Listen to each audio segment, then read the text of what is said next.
So what is the sequencing problem? Sequencing problem is the selection of an appropriate order of a series of jobs to be done on a finite number of service facilities, which are in pre-assigned order.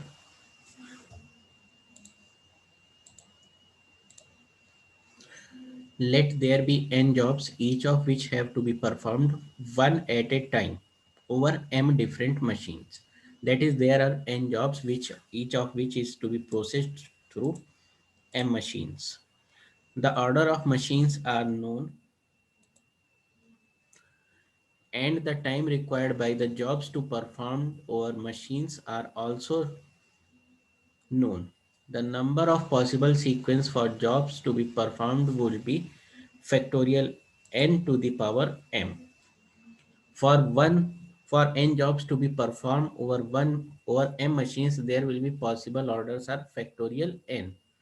And there are m machines, so these n factorials will be multiplied m times, so the possible number of sequences will be factorial n to the power m.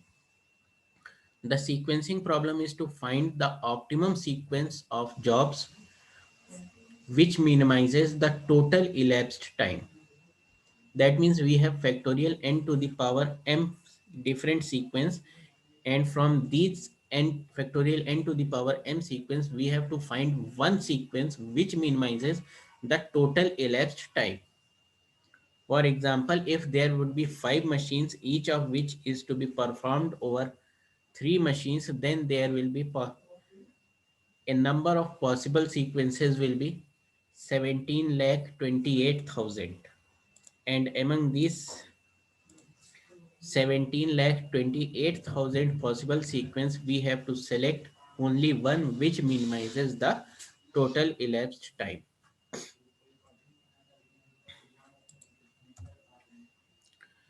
Now there are some assumptions for obtaining the optimum sequence. First assumption is each job once started on a machine is to be performed up to the completion on the machine. That means if a job is started to be processed, then it will be processed up to its completion. The processing time on each machine is known. The processing time must be independent of order of job in which they are processed. The time taken by job in changing over from one machine to another is negligible. That means when the job is performed over one machine and it is going on second machine, then it will take no time.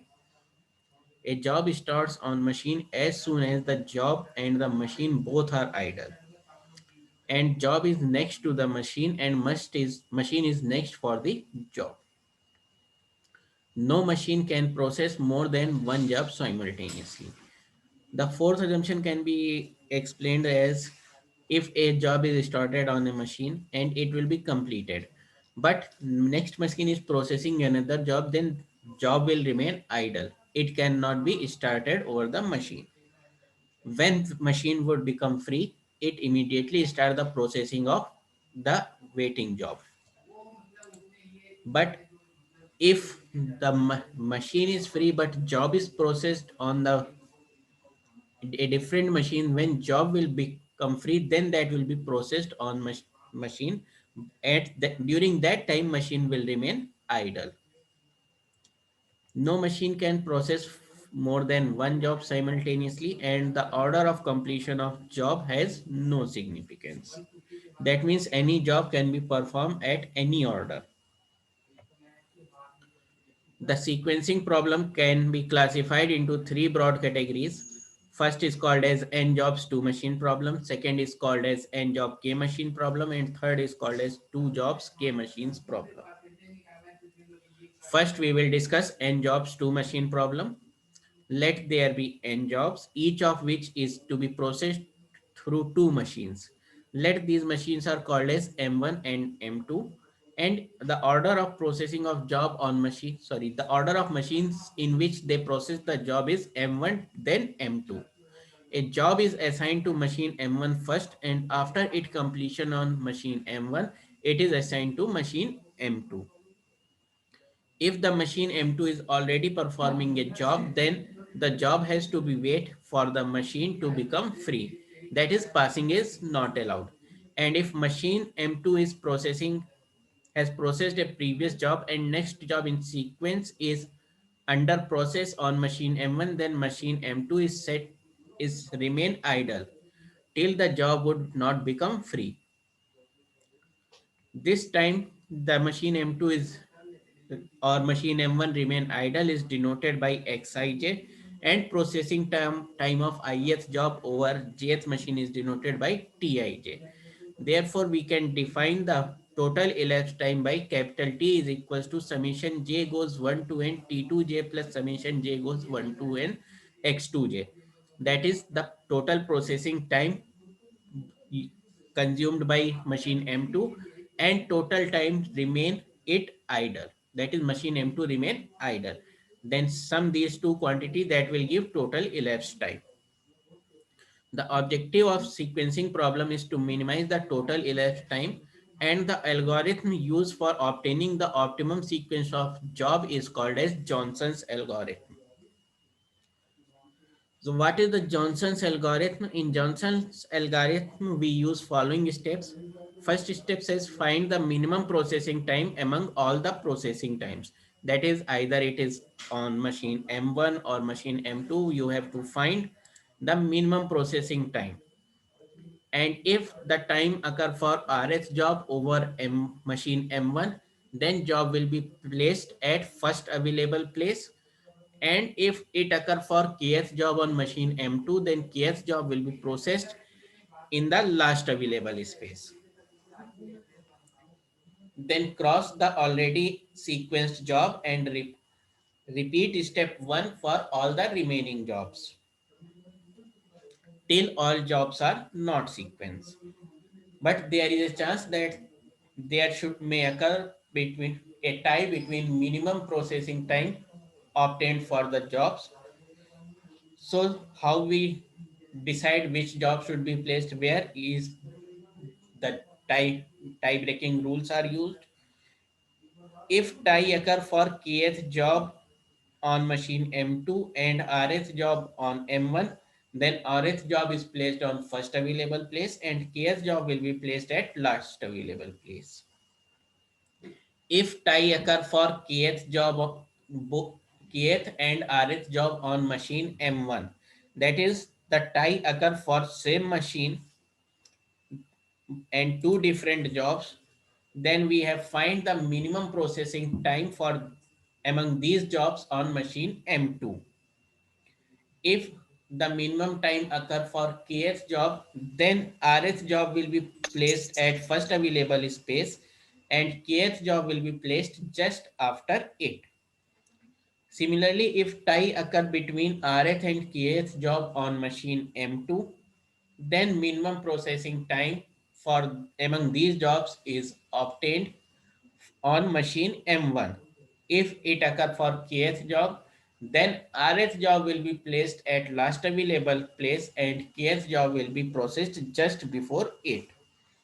These rules will be more explained with the help of next example. And there is another rule which is not mentioned in the slide. If the tie occur for rth job on machine M1 and machine M2, that means minimum time is minimum, job is same and machines are different, then job can be placed either of place, either first available place or last available place. You can put it anywhere.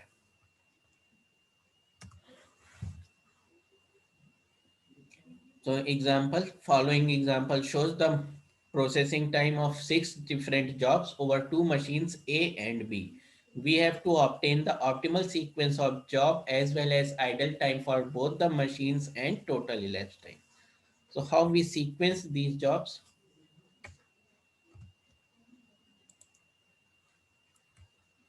For the sequencing of these jobs, first we find minimum elapsed time.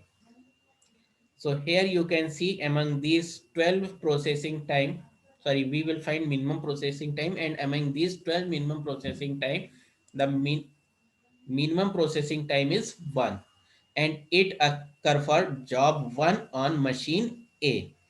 So first it is for minimum for first machine, so job j1 will be placed at first available place, that is here. We write j1 here, then we cross job j1, that is this. Now among remaining jobs, now we again find the minimum processing time, and that is 2 for job j4 and j5. Now it is the third case of tie breaking. That means for two different jobs, minimum processing time occur on same machine. That is machine M2. So we will find minimum processing time for job J5 and J4 on machine A, which is 5. So J5 will be processed in last and J4 just before it. That is at this place. Now we have three jobs remaining, J2, J3 and J6, and minimum processing time is for 3 for each of these three machines, that is this one. Now for job J3, minimum processing time occur on machine B, whereas for J2 and J6 minimum processing time is occurring for machine A. So J3 will be placed at last available place, that is here. Whereas for J2 and J6, we find minimum processing time on machine 2, which is 6 and 10. So minimum will be 6. So job J6 will be processed first and job J2 will be processed just after it. That is, it is the our optimum sequence of job, that is J1, J6, J2, J3, J4, J5. Now we compute the elapsed time and idle time. For this, we have used following table. In first column of the table, we write the job in optimum sequence obtained by using Johnson's algorithm. Then in next four columns represents machine M1, or you can say machine A, and next four column represents machine B. Then first column of machine A represent processing time for the jobs. Second column represents in time. Third column represent out time. And last column of machine A represents idle time for the job machine. Similarly, same columns are represented for machine B. So the processing time of job J1 on machine A is 1, and since job is free, machine is free, machine A started job and time is taken as 0. That is, starting time is always taken as 0. Then out time will be in time plus processing time. That is 0 plus 1, it will give 1. And machine started upon the starting, so it will not remain idle, so idle time will be 0. Now on time 1, machine A would become free. It immediately start processing the next job, that is J6. So the in time of J6 will become 1, that is the out time of previous job. And then we add processing time, that is 1 plus 3, that will become 4. It will give the out time for machine A. And again idle time is 0. As machine become free, it immediately started next job, so idle time will be 0. Similarly, we continue calculation up to last job. That so the total processing time for machine A will be 26 units. Now we come to machine B. For machine B will remain idle up to time when job J1 will become free. Job J1 is becoming free at time 1 unit. So in time of job J1 on machine B will be 1. Then add free processing time on it, that is 1 plus 5. That will be out time of job J1 on machine B, that is 6. Now job J6 is becoming free on time 4, whereas machine B is becoming free on time 6. So during So machine B start processing of job J6 on time 6.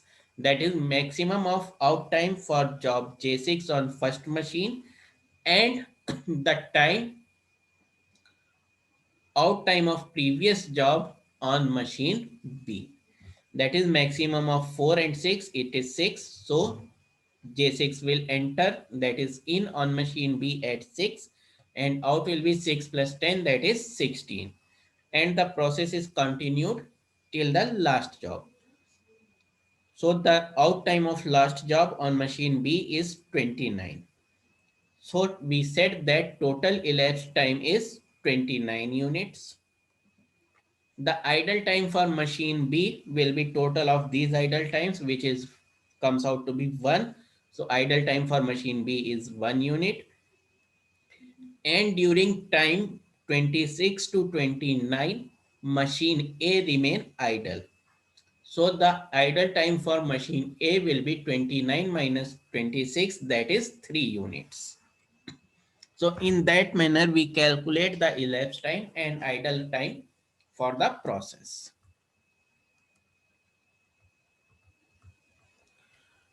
Now second classification is n jobs k machine. In same manner, two job k machines. We processed n different jobs over k different machines in a predefined order.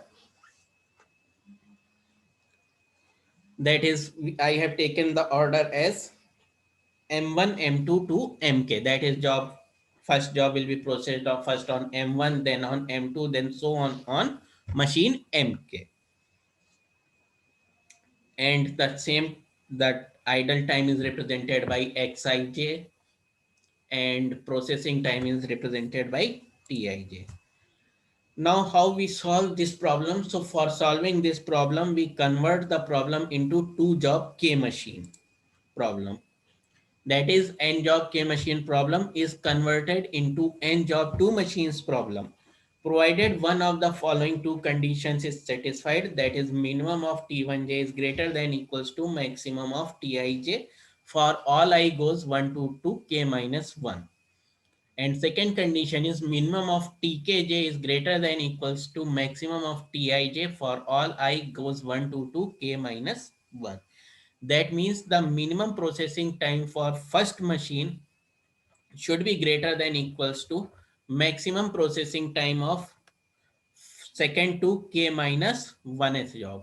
Similarly, minimum of tk minus j, that is minimum of processing time on last machine, should be greater than equals to maximum processing time among 2 to k minus 1th job. By mistaken, I have written as 1 to k minus 1. It should be 2 3 to k minus 1.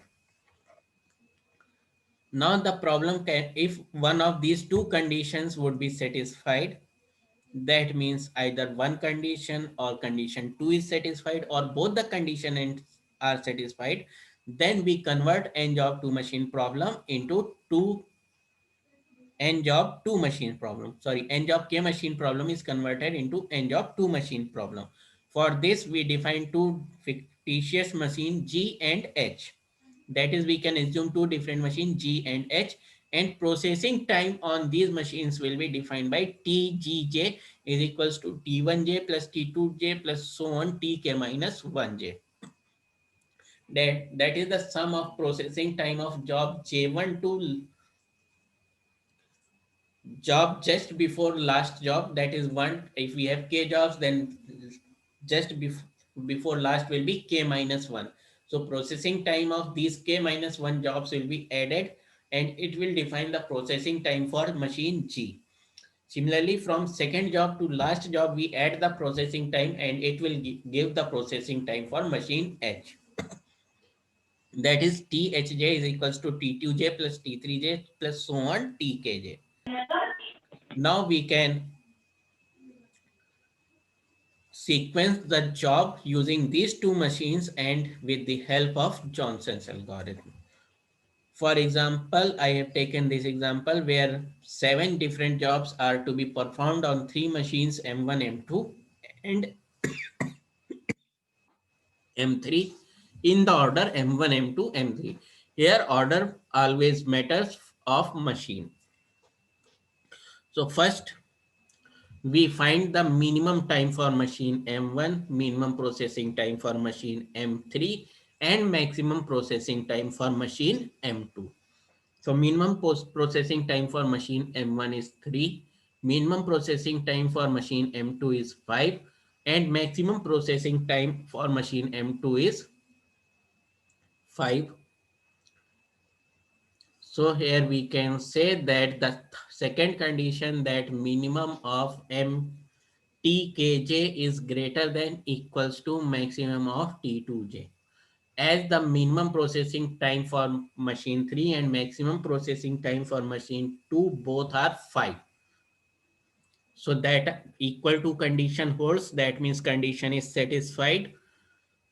So we can convert the problem of 7 job 3 machines into 7 job 2 machine problem. Now we can define two machine G and H, and their processing time can be obtained.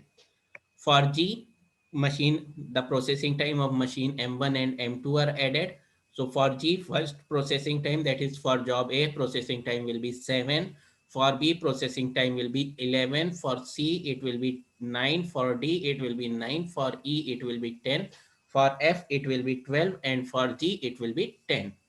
Similarly, for machine H, we add M2 and M3. That means for job A, the processing time on machine H will be 6 plus 4, that is 10. For job B, it will be 10. For job C, it will be 5 plus 2, that is 7.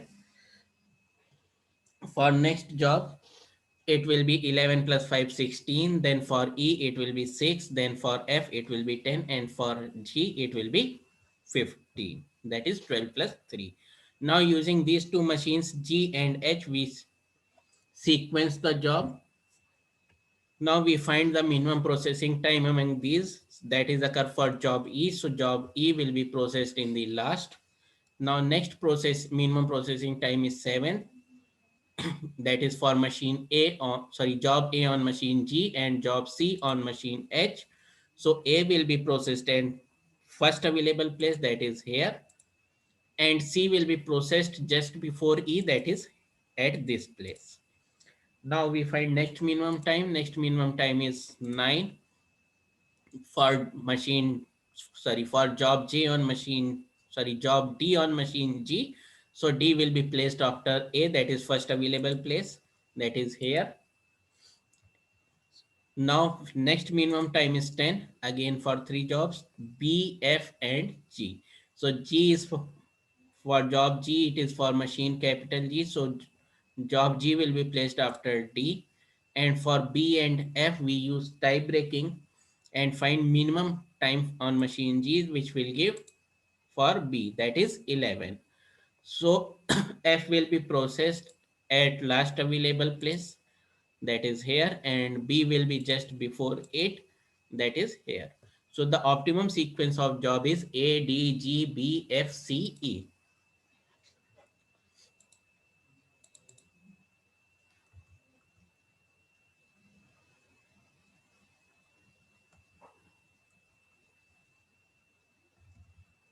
Now we can calculate the idle time and elapsed time in same manner we have computed for n job 2 machines problem.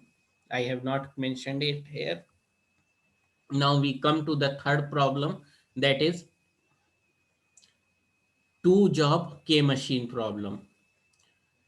In 2 job k machine problem, there will be 2 jobs, say 1 and 2, each of which is to be processed over k machines m1, m2, so on mk. The order of machine may be different for both the jobs. It may be same or it may be different, but generally it is taken as different. The ordering of machine for each of these two jobs is known in advance. That is, we have not to sequence the machine neither to the jobs. The ordering of machine for both the jobs may not be same. Each machine can perform only one job at a time. Now the objective of two job K machines problem is to obtain an optimum path to minimize the total elapsed time. That is, we have to obtain a path through which all both the jobs on are processed over two machines, sorry, over k machines, and which minimizes the total elapsed time. For this we use the graphical method. In graphical method, following steps are used. First step said compute the cumulative processing time for both the jobs separately in predefined order of machine.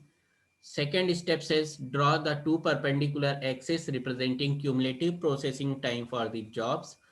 Then third step says mark the cumulative processing time for jobs on their respective axis. Generally, job 1 is taken on horizontal axis, whereas job 2 is taken on vertical axis. Step 4 said construct the boxes by pairing the same machine for both the jobs. Next step said draw the line starting from origin to the end point by moving horizontally, vertically, or diagonally. Horizontal line shows that job 1 is processing while job 2 is idle. Vertical line shows that job 2 is processing whereas job 1 is idle. And vertical line said that both the jobs are processing simultaneously and no job is idle. So as the diagonal said that both the jobs are processing, so minimize the for minimizing the idle time, the diagonal movement is preferred provided it does not cut any box.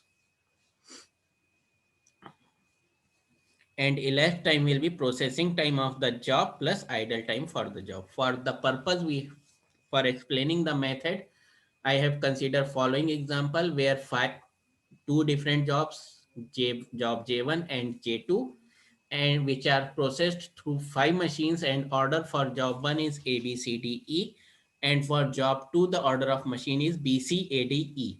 That is, order of machines are different and processing time is known to prior. Now we calculate the cumulative processing time. So starting from A, for job 1 separately and for job 2 separately, starting from A it will be 0 to 3 time. Then for job B, 3 plus 4 that is 7, so we write it 3 to 7. For C it will be 7 plus 3 that is 10, we write it as 7 to 10. Then for D it will be 10 to 16, and for E it will become 16 to 18. Similarly, for job B, we start from machine B. It will be 0 to 5. Then for C, 5 plus 4, that is 9. It will be written as 5 to 9.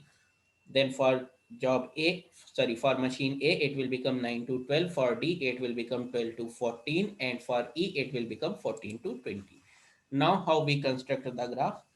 So here you can see for job 1, times are 0 to 3 for A, 3 to 7 for B. These are marked on vertical axis. Here 0 to 3 I have marked A, then 3 to 7 B, then 7 to 10 job C, then 10 to 16 job D, and 16 to 18 job E.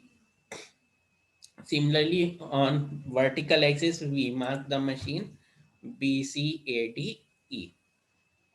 Now we construct the box by pairing same job. Here 0 to 5 is for machine B, and here 3 to 7 is for machine B. So we construct a box of height 5 and width 3 to 7. That is this box. It is for machine B. Now for machine A, here you can see, or first I have taken machine C, 7 to 10 and 5 to 9. So this box is constructed. Now 0 to 3 and 9 to 12 is A. Here A is constructed. Similarly, box for D is constructed and box for E is constructed. Now we start finding the path. So from 0 0 we start move diagonal, that is this at angle 45 degree. So distance is 0 to starting of B is 3. So similarly its height will be also 0 to 3. Then if we move diagonal it cut the box, so we start move vertically, that is in this order. Now there is two possible movements. We can move horizontally through the box B, or we can move diagonally up to edge of C. So we move up diagonally as diagonal movement is preferred, that is we move to upper corner of the C. Then again diagonal movement is possible, from corner of C we can move to lower corner of D. Distance is both 3 units. Now again we move vertical as diagonal movement cut the box. Then we can again move diagonally, so we move diagonal. Now we move horizontally to reach the end of job, that is E. So here you can see the idle time for job 1 is 2 units here on B and 2 units here on job D. That is total idle time for job B. Job 2 is 2 plus, sorry, job 1 is 2 plus 2, 4. And during this duration, that is horizontal movement, job 2 will remain idle. So it is 2 units. So the idle time for job 2 is 2. So idle time for job 1 is 2 plus 2, 4 units. Idle time for job 2 is 2 units. Processing time for job 1 is 18 units and plus 4 units of idle time, that is 22 units. Similarly, processing time for job 2 will be 20 plus 2, that is 22 units. So we can say that total elapsed time is 22 units.